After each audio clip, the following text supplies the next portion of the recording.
Hey, welcome to Bill Neiman's Bogus Hangout.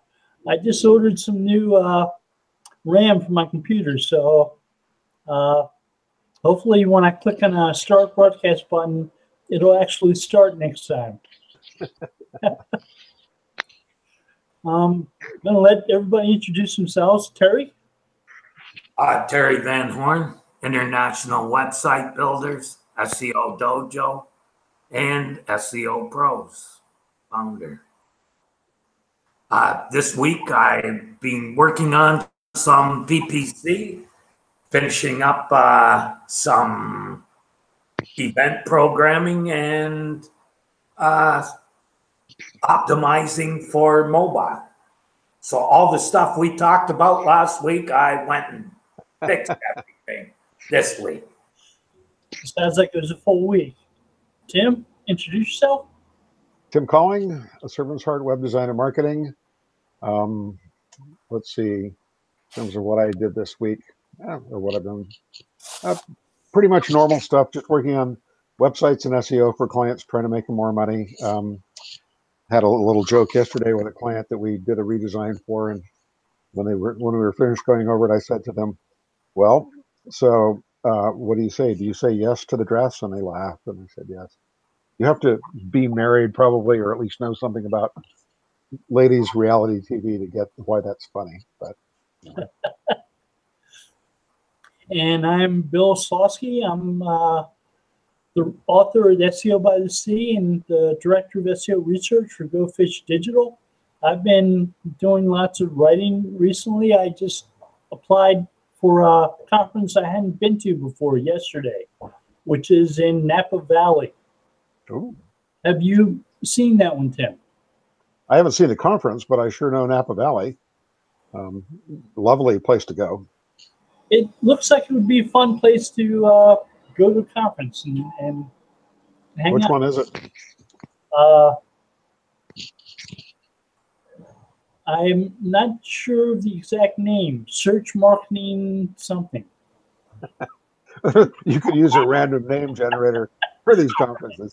You know, Linda and I lived in Campbell, California, which is a suburb of San Jose, for 9 years, and we went to Napa many times and have friends up there. So you'll really enjoy it if you haven't been there before. I've been to Sonoma Valley, which sounds similar.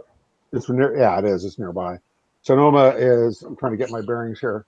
I believe Sonoma is closer to the coast and Napa is farther inland, but I could have it reversed. It's been so long, I don't remember now. Lovely country up there. You should have fun. Isn't that where they grow all the pot? Oh, you can just look out in my neighbors' backyards and see all the pot. It's legal here now. You know, there was a time when, yeah, that was one of the areas where people grew it a lot. It was up in the, you know, the Northern California kind of inland wine country-ish areas. But I mean, heck, now it's, I don't go particularly looking to see where it's growing, but it's all over. I mean, it's almost like it is in the Midwest, which I don't know if you guys know it, but if you drive through Nebraska, it's like growing along the highways there. That's no good. That's not the same stuff. Well, I don't know. I mean, what do I know? All that'll do is give you a headache. Well, I I bow to your expertise. I take random photographs of businesses to add to Google Maps as a local guide. And one of the places I took, I started noticing was getting all kinds of visits and hits. And I hadn't realized that it was a place to buy pot. A dispensary or dispensary. Yeah. I don't know if anybody really is bothering with having medical marijuana dispensaries the way that they used to be anymore, because it's just freely available for uses, unless the taxation is different or something. This is in Bressy Ranch. It's not too far from here. Well, that'll be expensive. That's a nice area. I hadn't heard of it, but it looked like it was a organic health place. So I took a picture and uploaded it to Google Maps. Well, it is organic. Well, there you go. Yeah, that automatically adds 15% to the list price, doesn't it? Yeah, where I'm from in Elgin County, they grew hemp for ropes for boats. Sure. When the area was settled. So there's all kinds of hemp growing wild all over the place. We call it weed. Yeah, I mean, basically, it's all over the Midwest for the same reason, probably. I don't know if it was really native to the area. So, oh well, interesting stuff. So,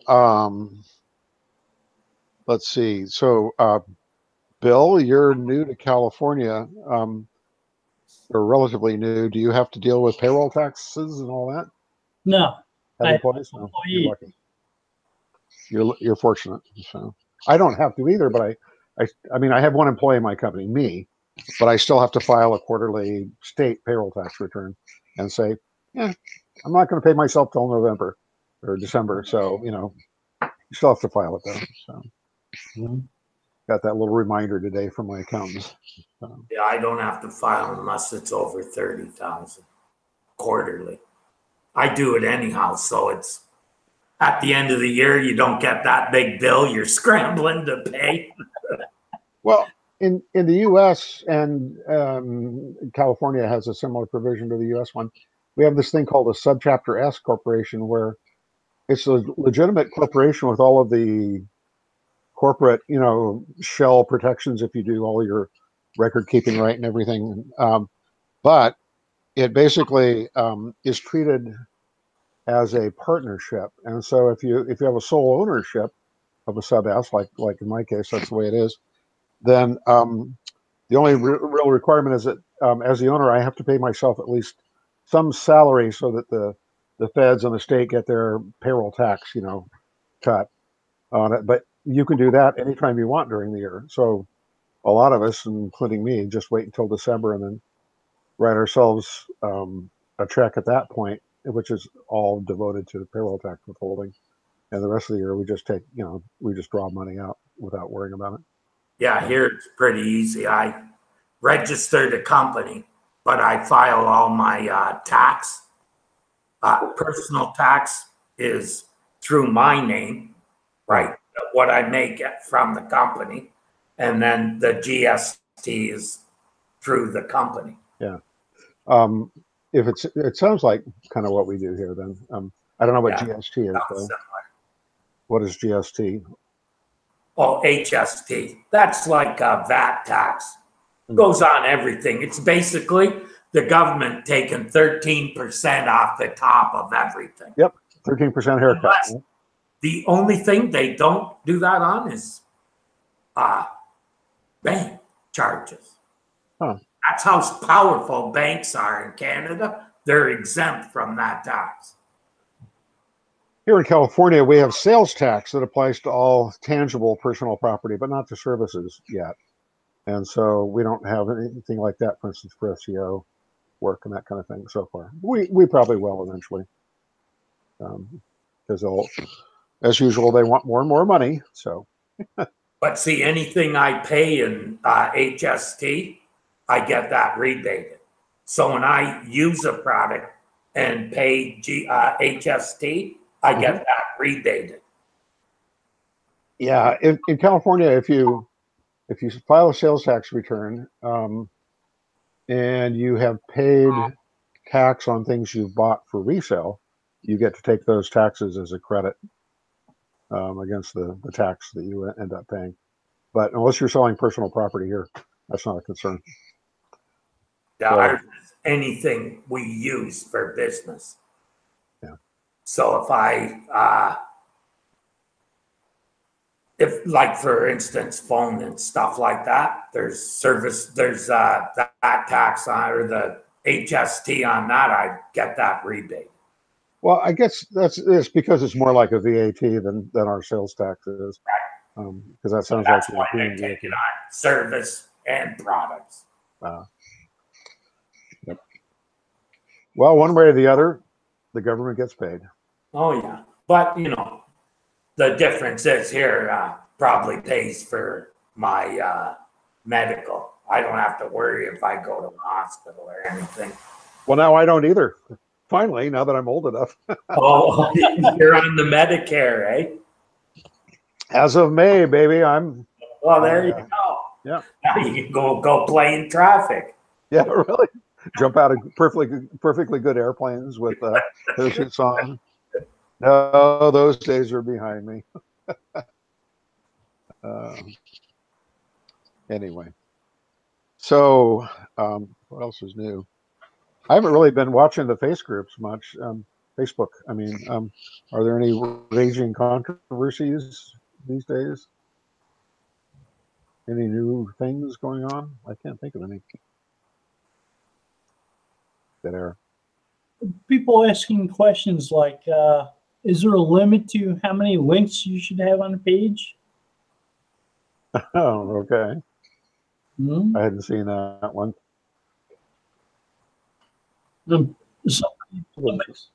Somebody said 500 links. 500 links. That's like one on every page on the, or one on every word on a lot of Well, the theory used to be that after 100 links, Google ignored them, but that has been proven to be untrue. Well, didn't Matt Cutts say something like 100 links is the most you should have on the page? But it was more from a user experience concern than an SEO concern. I don't remember. Well, that should really be the criteria for something like that, not the search engines. Like if you put 100 links on a page, that just overwhelms people, especially if it's just 100 links with no description of what it is, or that's, you know, to me, that's a waste of a page. More and more themes actually seem to not even do any useful identification of link text anymore. So you could do it, and people might not even know that they were links. Like, yeah, I noticed themes don't seem to be allergic to underlining links or coloring them blue. That makes it a real. When Google introduced Alphabet, they linked to it with a period. Link text. Really? That's interesting. Yeah. I kind of remember something like that, but interesting. From a usability standpoint, it's kind of bad to have links that aren't identifiable as links. Well, not if they're just a list of links, but in context, yeah, especially if you make them black or the same color. That's, yeah. Well, even if you, so you have to remember a lot of people are colorblind even. Mm-hmm. So I'm not an expert on this. I mean, it seems like Doc knows more about usability criteria than I do, but I think it's almost better if you do have underlined text, underlined links in regular text in paragraphs and things. Which is why it's a good idea not to just use underlines as something stylistic on your page to draw emphasis on something. Because most people expect things that are underlined or links. Actually, underlining is kind of not like it's a Word document. I remember when I first started, everybody sent you stuff in a Word document and wanted that stuff underlined. And I said, this is not a Word document. This is the internet, and we don't do that. That's actually obnoxious to look at. It does actually create a few challenges then. If you're trying to please everyone, how do you draw, or how do you create emphasis for a word or a phrase and have it not be mistaken? Colored font, italics, colored font do a much better job than that. I think italics might be a better choice than colored font because of color blindness issues, maybe. Yeah, but you can use highlighting, like a yellow span. I wonder if how that works for people that are colorblind. I'm not sure. I think all those colors aren't affected by color blindness, are they? The default colors, the blue, purple, red, I don't think those are affected, are they, by color blindness? Well, there are different kinds of color blindness, but I don't know anything more than just that fact that there's more than one kind. I would think if back in the day, people were really anal about that particular issue of accessibility and blind people, and nobody ever mentioned that having the default color blue or red or purple would be bad for color blindness. So I'm thinking those default colors are probably not affected. Maybe it could well be that's correct. Now the more we talk about this, more I think I'm going to go look at it later. I actually have a brother that's got vision issues, and he works on a computer all day, so I'll ask him too. Yeah, if he ever has trouble seeing links on a page, that'd be interesting to know. He used to have vision that was just fine, and then he had what he describes as a stroke in the eye, basically like some kind of a cardiovascular, well, not cardiovascular, but like an ischemic event somewhere in his eye. And he works all day long as an ER ward clerk, running his part of the ER on a computer. So he's gotten over it somehow. I'm not sure how I think he's got this gigantic computer screen for one thing. What I like is the old method of, I usually try to use the default colors and on hover, underline it. So you have the blue link, and when you go over it, it underlines it. Oh, over it. The other accessibility issue I come across I don't like at all is when people use the same text as anchor text and alt text, and it's the same words. And if somebody's reading the page with the screen reader, they're getting the same words repeated over and over to them. That's on the alt and what? Alt? If they use anchor text and alt text, say they have an image that includes anchor text as part of a link, and they link to it, and the alt text gets read, and the anchor text gets read, and the image title maybe gets read, and they all sometimes say the same thing. Yeah. Image title is, well, I don't like to use it myself. Yeah. For that reason, if you're putting a good alt text, why do you need a title too? So you're talking about image links? I have a hard time sometimes getting people to actually use meaningful images on pages. Like I had a guy who had a limo site, and he had a page about kids hiring a limo to take them to the prom, and he showed a picture of a young guy and a girl dressed up, ready to go to the prom. And I said, why don't you have them getting into a limo? Yeah. And then describe, using the alt text, young couple going to prom, dress up going to prom. What was his response? He said, yeah, we should do that. Well, that's good. It's nice when the client agrees. Yeah.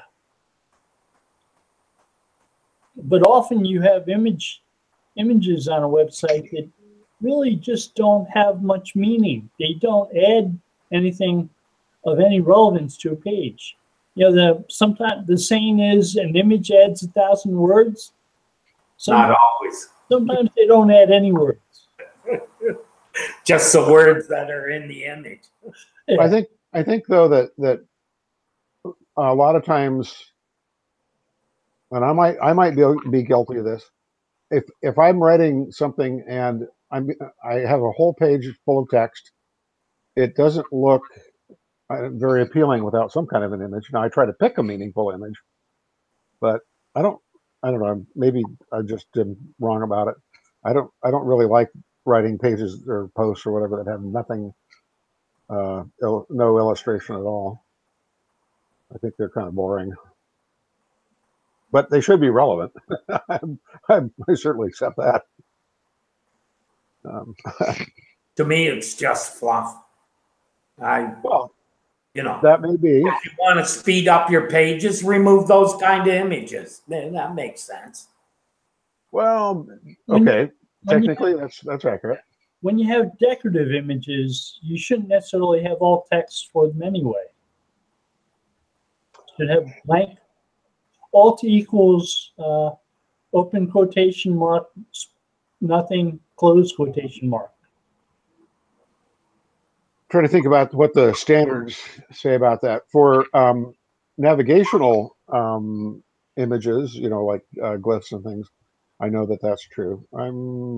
Right. I had a website that was ranking number 14 in the world for Blue Arrow because their alt text on one page was Blue Arrow. And I page rank. Okay. Interesting. Yeah. There was no need to have Blue Arrow as alt text for that image. It was decoration. No. Well, I guess the other question I would ask is, how much of this would we really pay attention to if we weren't becoming more interested in, or being forced to become more interested in usability standards? I've always had to deal with it. I remember when people surfed with images turned off because it took too long to download them. Right. Then though, and that's something that lost art too, is you can actually control the render on the page using divs and tables. So in other words, you can make the head appear immediately by just putting it in a separate div on its own. It'll appear and it'll render as it maps it out, right? Yep. And then the stuff fills in afterwards, the images. And that's why you put alts in images. But if like Bill said, if it's not got if it's a placeholder, just use an open quote. That works good. But the thing is, when you do it, you have to put the image sizes, height and width. You have to size your divs. You have to size your tables. Everything has to be, you know, done right. You can't do it half-assed or it won't render properly.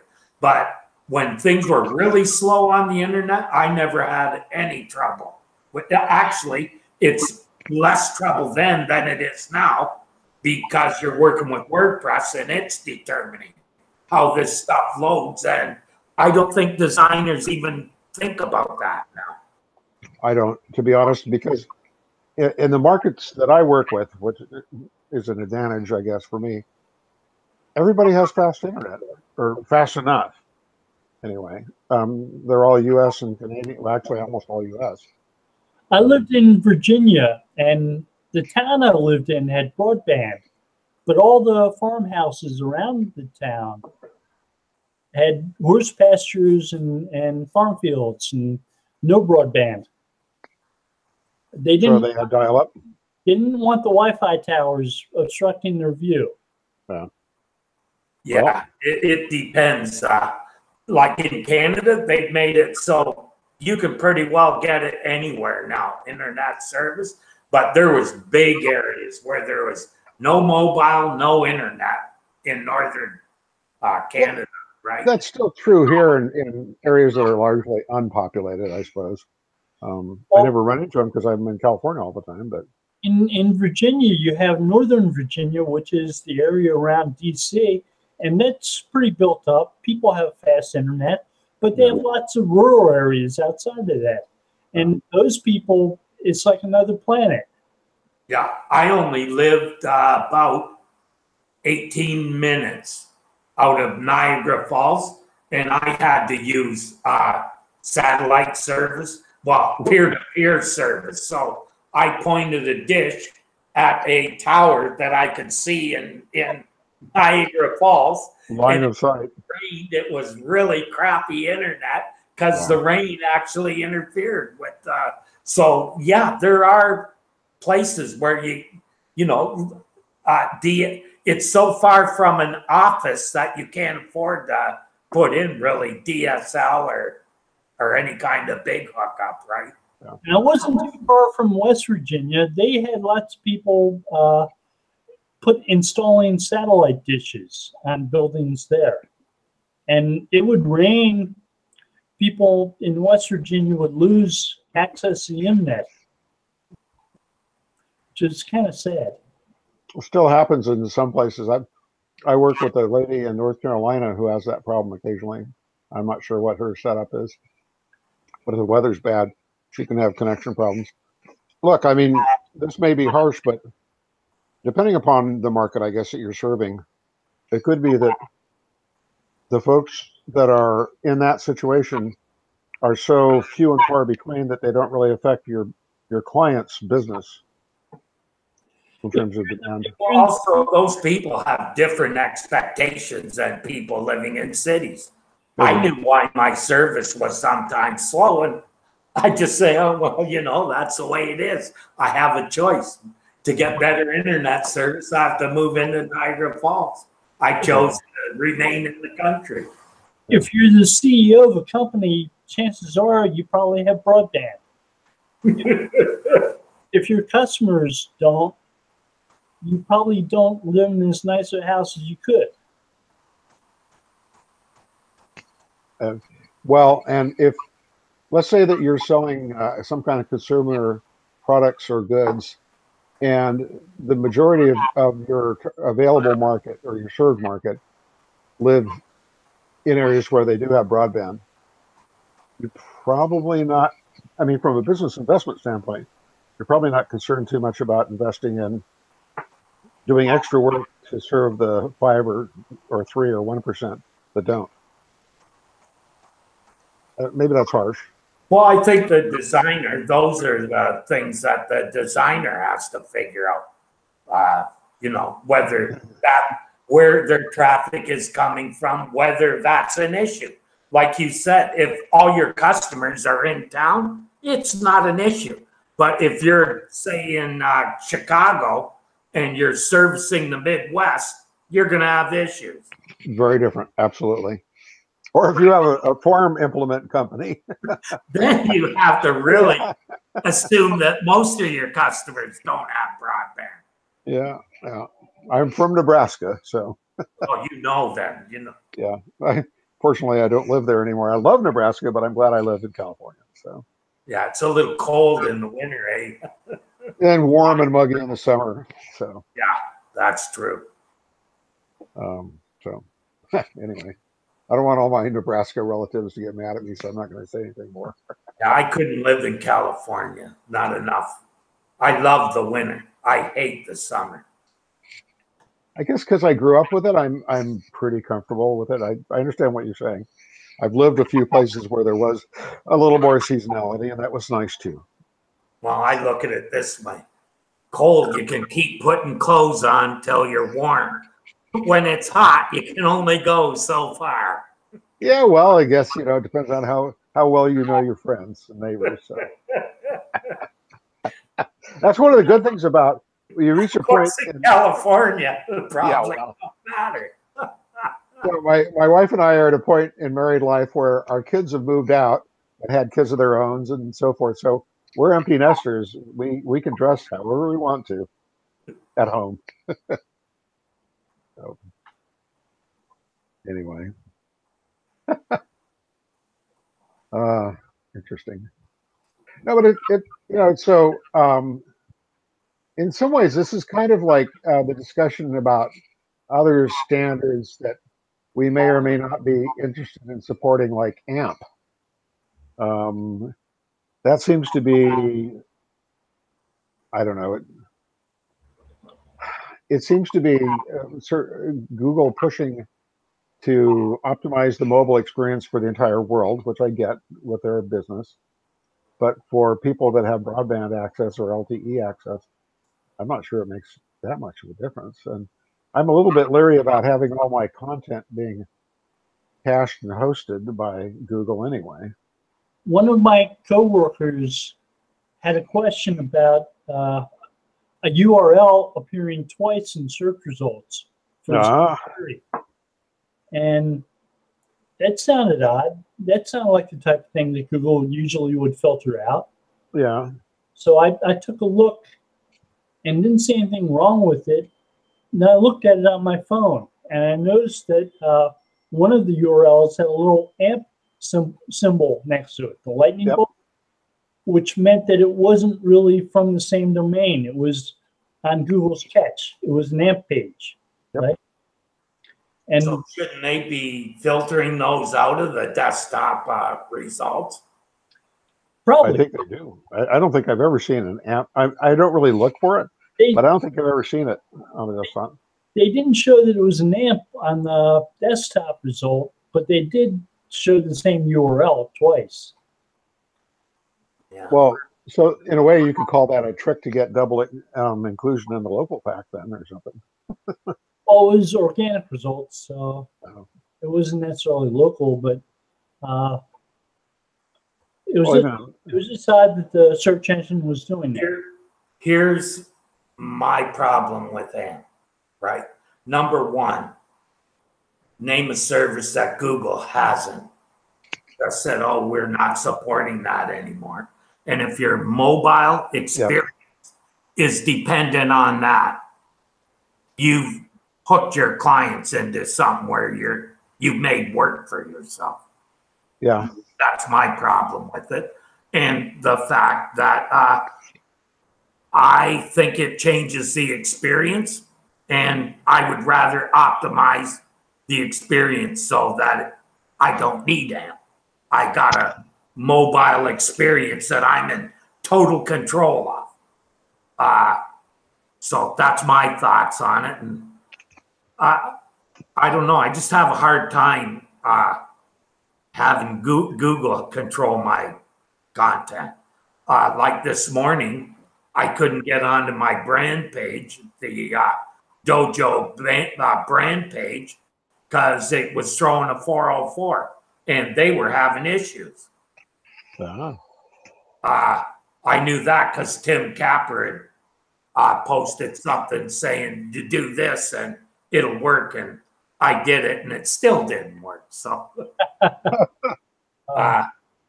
didn't get to post my stuff on a brand page today. I'll do it later, but that's why I don't, so in that case, if that happened on AMP, it would not be fixed until Google decided to fix it. I'm with you. That makes me very uneasy. My hesitation is that I know Facebook has their own instant news pages, which is an abbreviated version of HTML2. And Apple came out with a patent that describes their own AMP pages. I don't think they've actually come out with those, but it was interesting seeing that they had a patent on it. And again, it's an abbreviated version of HTML and JavaScript. And I was wondering if they set that up, if it would be only available to people using Safari. I was guessing it might be. Well, I can actually tell you about an interesting Safari, iOS only glitch that I came across just in the last few days with a particular thing I was working on. So yeah, those things happen. And it's not just Safari, it's iOS, because it happens with Chrome on iOS also. So that's weird. And then Terry's absolutely spot on right about Google trying things out and then deciding, no, we don't like that. We're going to stop. No, really? No, I can only think of a couple that they've kept doing. Analytics and Google Search Console. What else have they kept running? They kept running. Well, they've also kept let's see. Yeah, that's a good So question. they've kept Google Plus, though sometimes it looks like a graveyard. Well, they're maintaining it. I wouldn't say they're actually trying to improve it or make it better. There are some efforts. There's an early adopter program that people keep posting to, and I'm a member of. So I get to see them make suggestions on improving Google Plus, but none of those get implemented. See, I don't know why, but I prefer Google Plus to Facebook all the way. Like, to me, I very seldom use Facebook because if I want to see your supper, I'll go to Instagram and see your supper, and I'll see pictures of your kid on Facebook, you know, that kind of baloney. Like, and I remember when it started on Twitter and people would say, oh, I'm having this for dinner. Who gives a flying? You know, like, but people jumped on those people and said, yeah, I really don't care what you're having. I see some community pages on Google Plus that are actually really good. People get involved. Yeah. Some of the SEO are pretty good. Some are just spam holes because the people gave up trying to maintain them.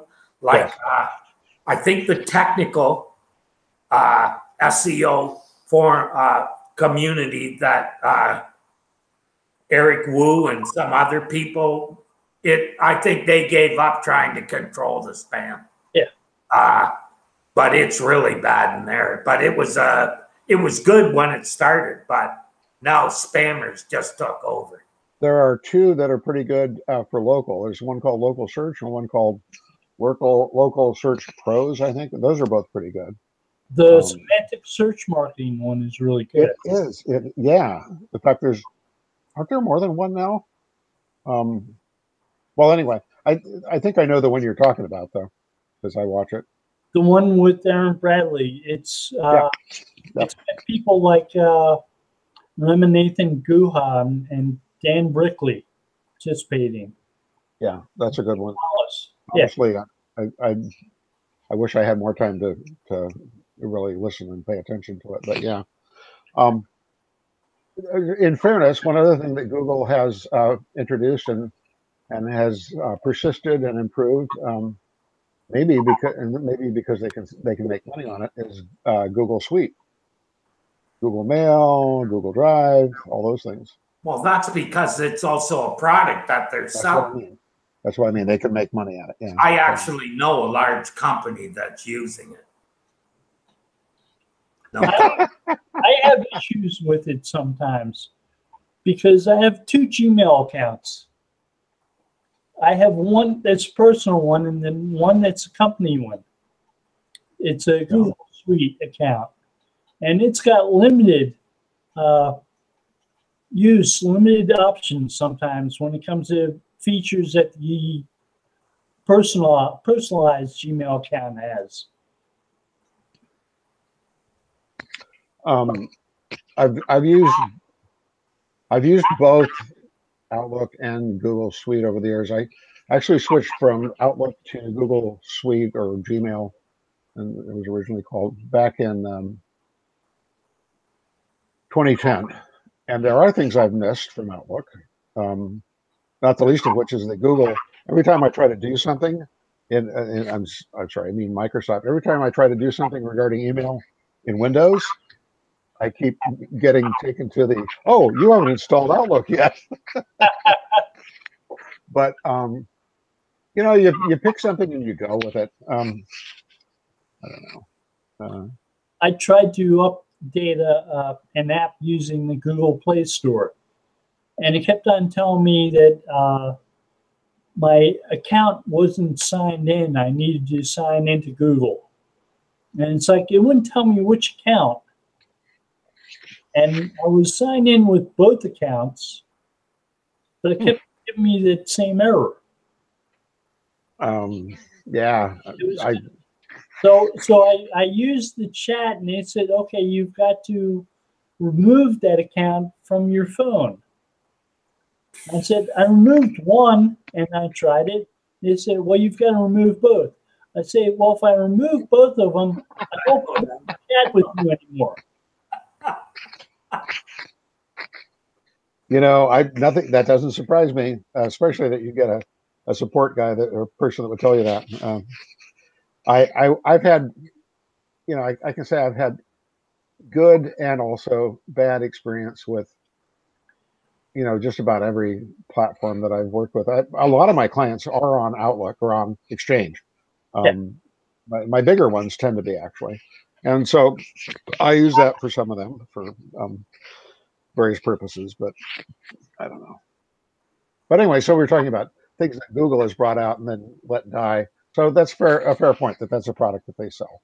Yeah, So, I use Office 365. That's I love it. Yeah. Well, that's what I use for everything except email. So yeah, Yeah, see, for email, it's very very easy for me. Yeah. And the other because your brother is a an expert on it. yeah, he's a Windows administrator. Yeah, exactly. But also, I do all my client DNS and my own DNS. I do it through Microsoft. And what's really good about their server is it's hooked directly to GoDaddy and my registrar. So it makes everything real easy for. Oh, that's nice. Yeah, they're hooked right into the Azure system. I know at least one of my clients does it that way too with theirs. So, and they like that. Yeah, I found like I used to run my whole server. I had an Exchange server, SQLs. I had it all, right? It was costing me thousands a month to run. So what did I do? Put it all on Azure and got Office 365. Cost me about $100 a month now. Yeah. Exchange is an interesting product. Yeah, not to be played with if you don't really know what you're doing. And, you know, my brother's been working with it from the first version, and even he sometimes is chasing his tail. There was a point when the company I was at, which was called Borland International, when it went through a big round of layoffs, and that was the one where I finally got laid off. Well, so did a bunch of my other colleagues from R&D, and a bunch of them went to Microsoft, and a bunch of them ended up on the on that team. What products did Borland make? I don't remember the name. Pardon me? What products did Borland make? They made it was kind of interesting. They had a line of desktop productivity products. That's how I kind of got into the company, because I was involved with the Paradox database and later the DBase database. But they also made programming tools. So C++, Turbo C++, and then later C++ Builder and JBuilder and Delphi, which was Turbo Pascal and stuff like that. So. Yeah, I had a device by them that let me switch between screens and computers. Oh yeah. Wait a minute, a mechanical device? They had a TSR program. Gosh, way back that let you. Oh yeah, this was a long time ago. Yeah, that was. Or it was built into computers. I wanted two screens then, so that's how we did it. That was systems. That was called Sidekick, I think. Yeah, something like that. It was a very simple one little box, and you plug it in the two computers, and it's good to go. Oh well, no, I'm talking about a software product that was a. No, this was an actual device. Yeah. Well, yeah, there were a number of hardware solutions. I don't remember Borland making one, but that was all before my time there. So, but anyway, so I was just saying that, you know, that when a lot of us left R&D at Borland, quite a few people went to that server team at Microsoft, and a number of them did very well up there, and enjoyed being there. Yeah, my brother knows a guy who went from here. He was in school at McMaster, and he was on the Word program. Uh-huh. Word is a remarkable product. Yes. Yeah. You know, it might be one of the best consumer software products ever. Excel is very, very good also, but Word, I mean, it's almost a publishing package. When you look at the suite of Office products, right, where you get PowerPoint, Excel, Word, and the other database program, Access. Access, right? That's a good suite. I've had that as long as I've been a developer. It's a good suite. And they were able to use that combined marketing power of having all of those very effectively to pretty much crush all the competitors, including Borland. They did a very good job of that. So. Well, Excel killed a lot of companies, small database companies. Well, yeah. You may have heard people say this before. Excel is probably the most widely used database product in the world. It's a flat file database. So. I started making Access applications too. I did that for a while. Yep. I mostly worked in Paradoxes when I had my own company before I went to Borland. But when Access came on the scene, it was very interesting. They actually recruited a bunch of us in the Paradox community to learn Access, and hopefully they helped endorse. Had a lot of strengths, including the fact that it was Microsoft. Yeah, it's no good for the web though, eh? No. Because it locks the files.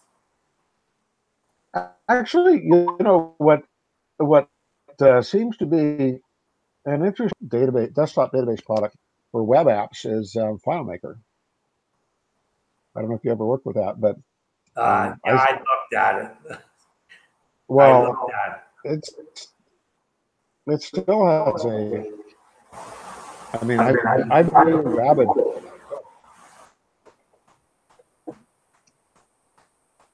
Anyway. I remember using Access to write a program to track carry concealed deadly weapon program. Really? For the state of Delaware. Yep. I didn't do a whole lot with Access. I did a lot of those sorts of things with Paradox.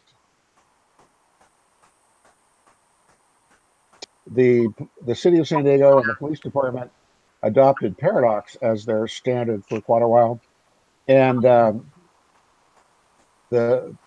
was a guy in San Diego PD named Kurt Monroe create applications with Paradox, and they give them really great snappy names. They had one that was their homicide database, and that was called the Hitman application. I kid you not. I hope he's not listening to this. He's probably long since retired now. But, the other ironic or fun thing was we did a lot of work for the University of California system back in those days. This is late 80s, early 90s. And I did this one application for the purchasing department for UC San Diego, which was specifically designed to put me out of a job. Not just me alone, but it was what they called the DB-Weeby database project, and that was to help them maintain a database of women-owned business enterprises and disabled person-owned business enterprises, because they were required to purchase as much as they could from those kinds of organizations for equal opportunity reasons. So we built that application for them, and we said, okay, we won't see you guys again. And sure enough, we didn't. So you build those projects that are aimed at making sure you don't have a job anymore, and they seem to backfire. They seem to cause you more work. Well, yeah, of course we joked around about that one. A lot of the bigger projects that we worked on, we ended up having to do maintenance work on over the years because things change. New versions of First DOS came out and then later Windows, and also the business circumstances changed. We did a huge project for Southern California Gas, which is the supplier for all of LA County natural gas. And right in the middle of that project, we had the, oh gosh, which earthquake was it? I forget. Northridge earthquake. And as a result of that, we had to add a bunch of new tables and structures to the database for their thinking about, oh yeah, we need all this disaster planning stuff to be added to it. Anyway, that was back before I ever worried about SEO. There was no internet back in those days, or at least not one that anybody used. In fact, I remember in that firm, which we eventually blew up when my partner and I split way and went different ways.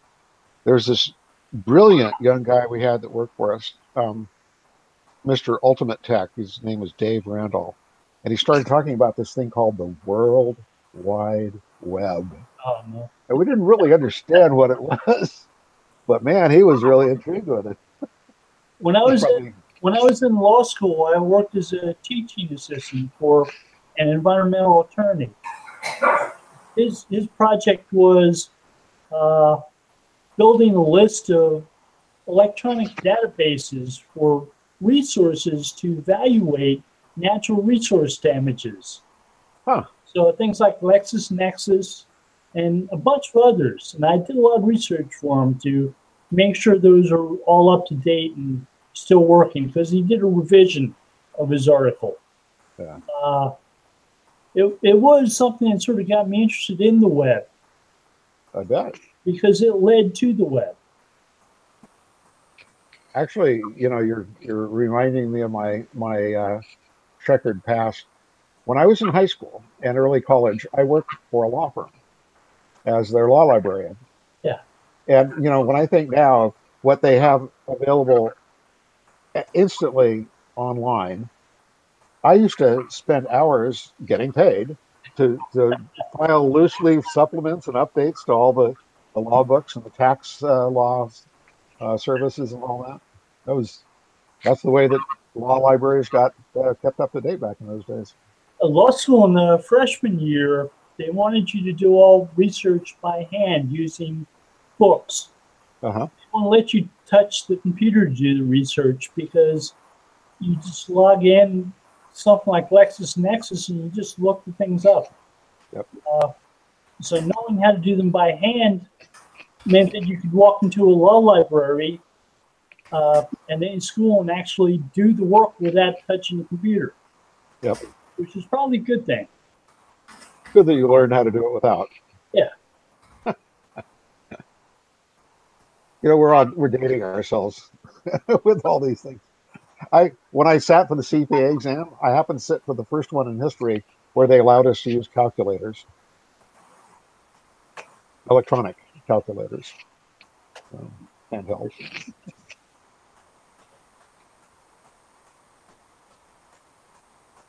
Back in the old days, eh?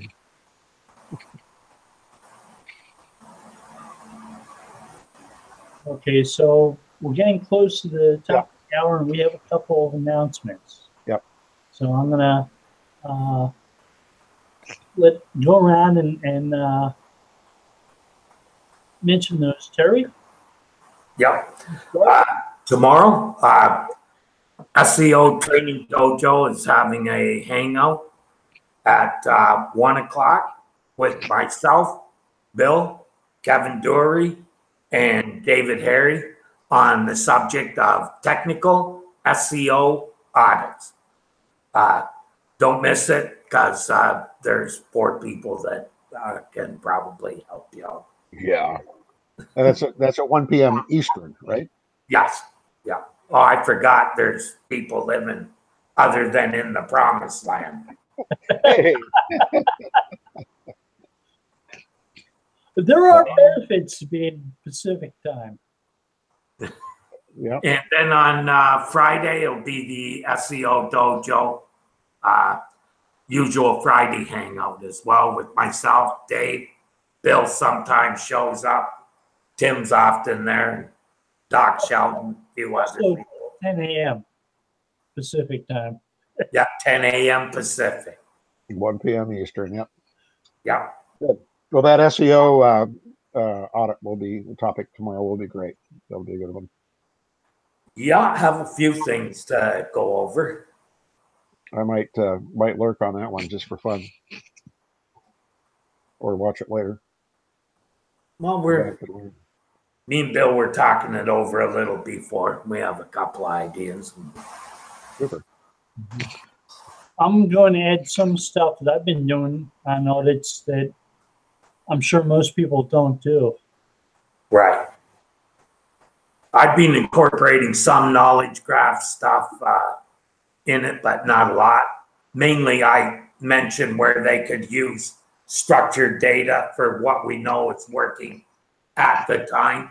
Yeah. But I think, like we'll discuss tomorrow, there are other opportunities beyond just the stuff for locations and products. So, Great. I'll look forward to watching. Like getting a knowledge panel and making sure it has stuff in it. Yeah. Well, there's so many opportunities now, and they keep adding more and more snippets to the top. You know, it's nothing now to get a cert where the whole above the fold is all either ads or some sort of snippet, or local pack or snippets and local packs. You know, you can be number one and halfway down the page. And if you do a search for the name of your company and you're not getting site links, you're missing an opportunity to get 5 or 6 or 7 or 8 links that show instead of just one. Yeah, and if you get the knowledge panel, that fills up almost the top of the above the fold. Between the site links and knowledge panel, yeah. It's a good, Yeah, if you search for your company name and you don't even get the knowledge panel, you're doing it wrong. Oh, you're making some big mistakes. Site links especially. But I think once you get site links, you should be getting a knowledge panel as well. Well, I hadn't really thought about whether you could have one without the other or vice versa. I don't think I've seen one where without the other. I have. Where it's just a site link and no knowledge panel? But I've been putting site links and knowledge panels in audits for the past couple of years. Yeah. So I'm looking at those for every site I look at. Well, you could create a knowledge panel by having a Google My Business listing, right, and not do the work to get site links. You could do that.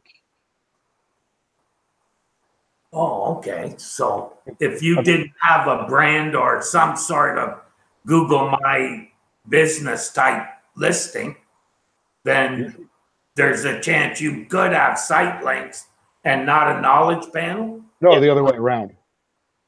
There's a chance you can have site links if your the navigation is well done enough so that you might get those. There are things you can do that make your navigation not appear very well, like use images as opposed to text for top level navigation, and not use alt text on those images. You're going to avoid site links. Or you make the images backgrounds and then it doesn't matter. That's a smart way. That's how an SEO would do it. A web designer would just put an image up. But Terry, you asked, is it possible that you could have just a knowledge panel and no site links? And I think the answer to that is yes. Yeah, I think it's possible to have a knowledge panel and no site links. Yeah. Yeah. Oh, okay. And vice versa. Yeah. Yeah. That's it. I'm going to have to do some checking. But I've never, when it first started, I saw sites that I built that didn't get site links right away. Yeah. But after a while, they did. I can't remember the last time I did a search for a site and it didn't get site links. If Google's not visiting your site often enough, it may not know your site well enough to know what people are clicking on.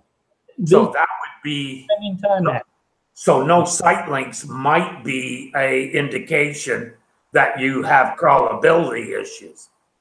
It might be an indication that you have actual traffic issues to your site. Well, you definitely have traffic issues to your site if Google isn't indexing it. Well, gee, you think? But what about all those guys you're paying on Fiverr to go to your site? Oh dear. Your Alexa ranking is shot. Yeah, really. Well, wait a minute. Let me check that on LexisNexis.